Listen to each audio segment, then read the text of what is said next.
the first thing I begin with is our work programme, which we've recently published. And this covers from 2025 up to 2028 and really outlines the work that we have committed to do.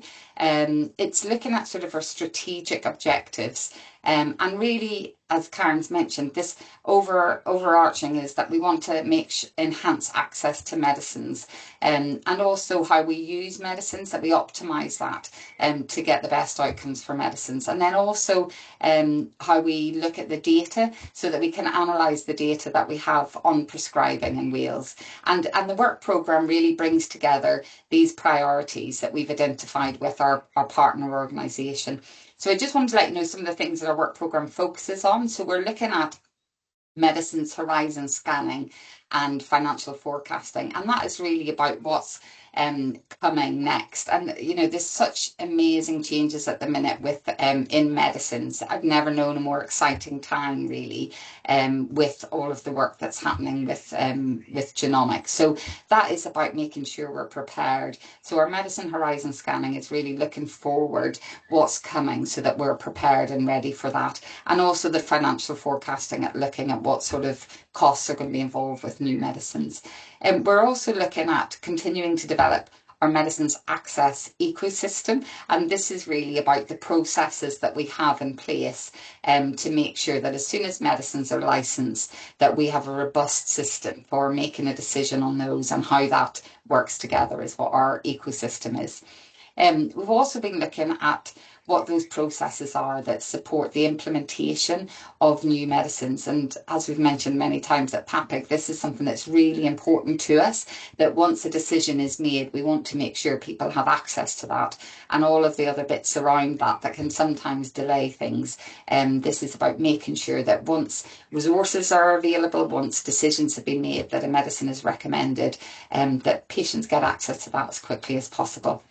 Then we're also looking at our resources that we produce for medicines optimization. So this might be identifying potential harm, trying to reduce that, actually ensuring that the right medicines are chosen.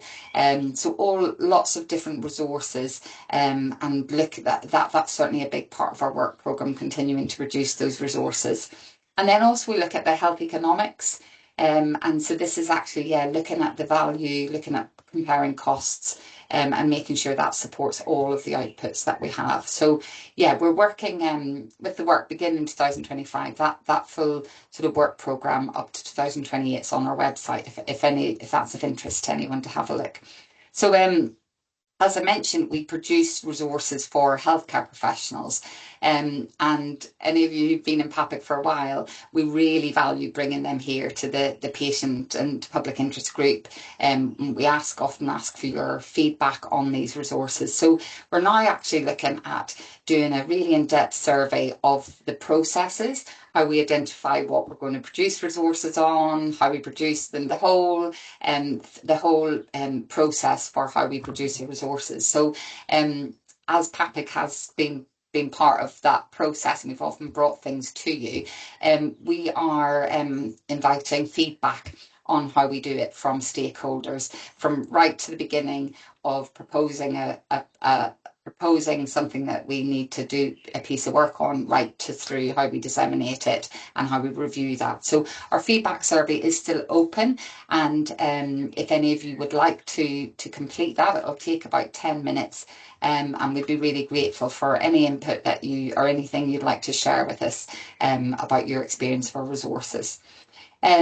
We've held, I always like to mention this because I really enjoy our learning at lunch sessions, but we've held two, one in February and one in April. And I'll mention the topics just if they are of any interest to your patient organisation or yourself. They are available to watch on our website. So if there's any that are any topics that are of interest to you, have a look. So we did an update on the All Wales adult asthma management and prescribing guideline.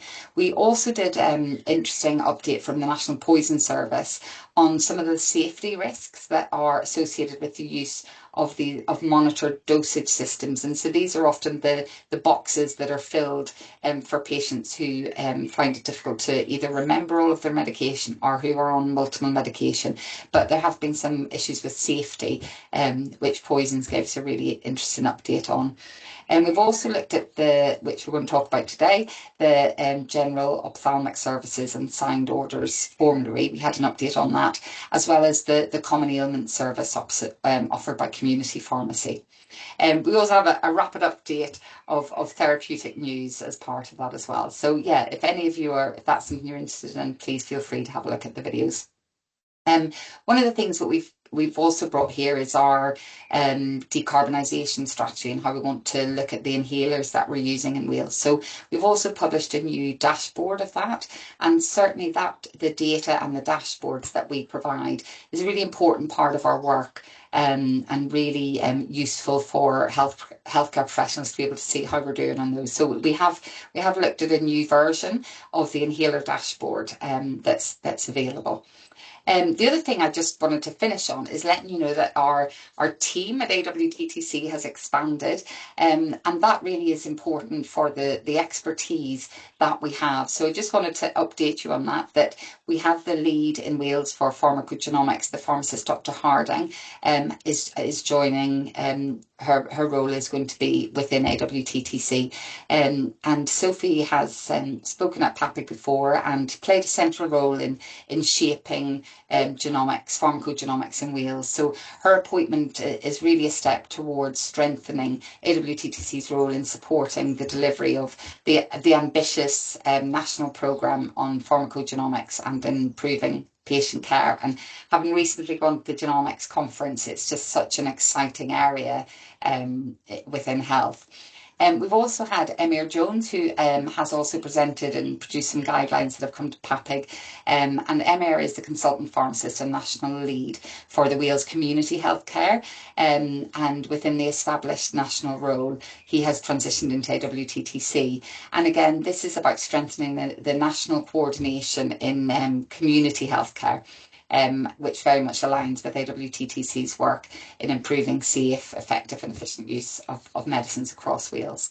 And then finally, the Wales Medicines Advice Service has also joined all Wales Therapeutics and Toxicology Centres. So again, this is a step in strengthening medicines information advisory services across NHS Wales. So that's my not so rapid. That's my update on what we've been up to. And again, if you'd like any further information, have a look on the website or stay on afterwards, and I'm happy to chat through, or if anyone would like more information. Back over to you.